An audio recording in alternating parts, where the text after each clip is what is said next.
El arte de ahorrar, el viaje de Ana desde la deuda hasta la inversión. Ana tenía 32 años y trabajaba como profesora en una escuela secundaria.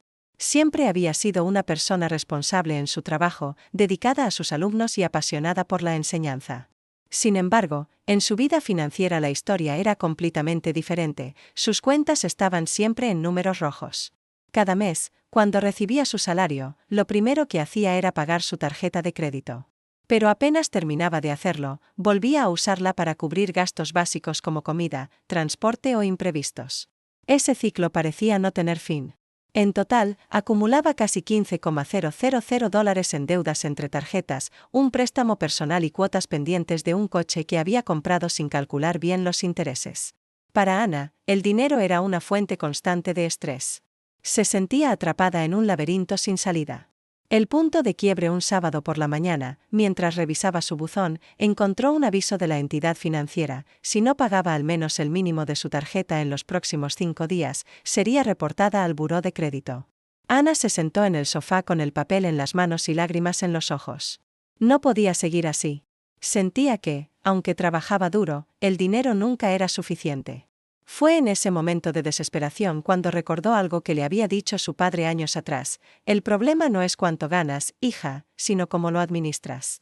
Esas palabras, que en su momento no habían tenido impacto, ahora resonaban como un eco que no la dejaba en paz. El primer paso: enfrentar la realidad. Esa misma tarde, Ana tomó una libreta y un bolígrafo y escribió todos sus ingresos y gastos. No se dejó nada afuera, desde la renta hasta los cafés que compraba en la cafetería de la esquina. Al terminar, se dio cuenta de algo revelador: gastaba más de $200 al mes en cosas pequeñas que ni siquiera recordaba. Suscripción a servicios de streaming que no usaba, pedidos de comida rápida en momentos de pereza, compras impulsivas de ropa que terminaban en el fondo del closet. Por primera vez, vio con claridad que no era su salario lo que la hundía, sino su falta de control. La disciplina del presupuesto. Ana decidió implementar un presupuesto. Leyó en internet sobre el método 50/30/20, 50% para necesidades básicas, renta, comida, transporte. 30% para deseos, ocio, entretenimiento, pequeños lujos. 20% para ahorro y pago de deudas. Al principio, se sintió limitada. Tuvo que renunciar a ciertas comodidades, dejó de pedir comida a domicilio, canceló suscripciones innecesarias y comenzó a planear mejor sus compras. Las primeras semanas fueron duras. Pero con el tiempo, empezó a sentir orgullo. Cada dólar que no gastaba de más era un ladrillo en la construcción de su nueva vida financiera. La guerra contra la deuda. Con disciplina, comenzó a destinar todo lo posible al pago de sus deudas. Descubrió el método bola de nieve: pagar primero la deuda más pequeña mientras mantenía el mínimo en las demás. Cuando terminaba una, pasaba al siguiente monto. Ese sistema le dio motivación. Cada deuda saldada era una victoria que le demostraba que sí podía lograrlo. En un año, logró pagar 3 tarjetas. En 2 años, había reducido su deuda total a la mitad. El día que pagó la última cuota de su coche, lloró de felicidad. Por primera vez en mucho tiempo, se sintió ligera, como si le hubieran quitado un gran peso de encima. El descubrimiento del ahorro. Con las deudas bajo control, llegó el siguiente reto: aprender a ahorrar. Al principio, pensaba que el ahorro era simplemente guardar lo que sobraba al final del mes. Pero pronto entendió que debía hacer lo contrario: ahorrar primero y gastar después.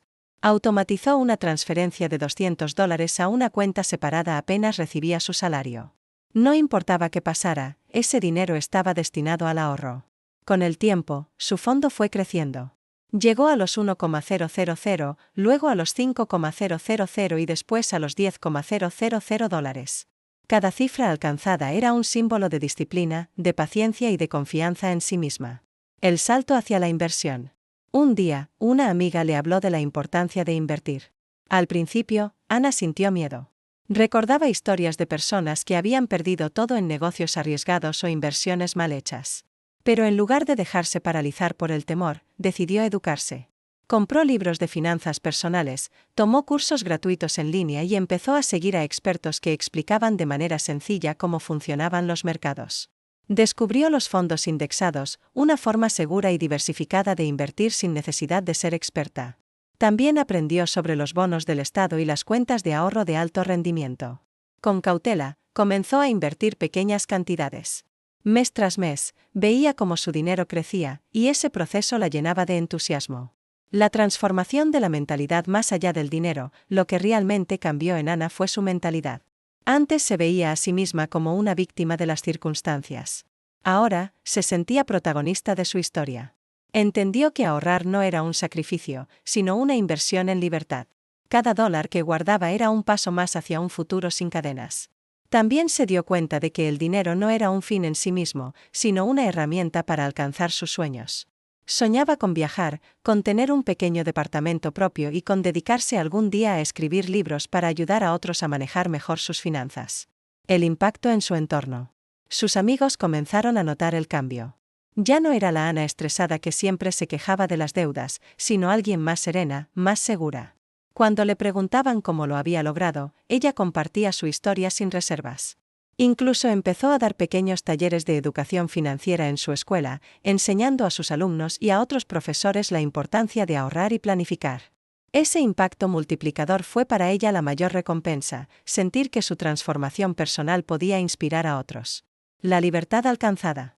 5 años después de aquel aviso que casi la llevó al colapso, Ana tenía un fondo de emergencia sólido, 0 deudas y un portafolio de inversiones que crecía cada mes. Lo más valioso no era la cifra en su cuenta bancaria, sino la paz mental que había ganado. Ya no vivía con miedo al futuro, sino con ilusión. La lección final en una entrevista para un programa local sobre historias inspiradoras, Ana resumió su viaje con estas palabras. Ahorrar no es privarte de vivir, es darte la oportunidad de vivir mejor en el futuro. Yo pasé de la deuda a la inversión y aprendí que la verdadera riqueza está en la disciplina y en la paciencia. Si yo pude hacerlo, cualquiera puede. Gracias por vernos, suscríbete para más vídeos.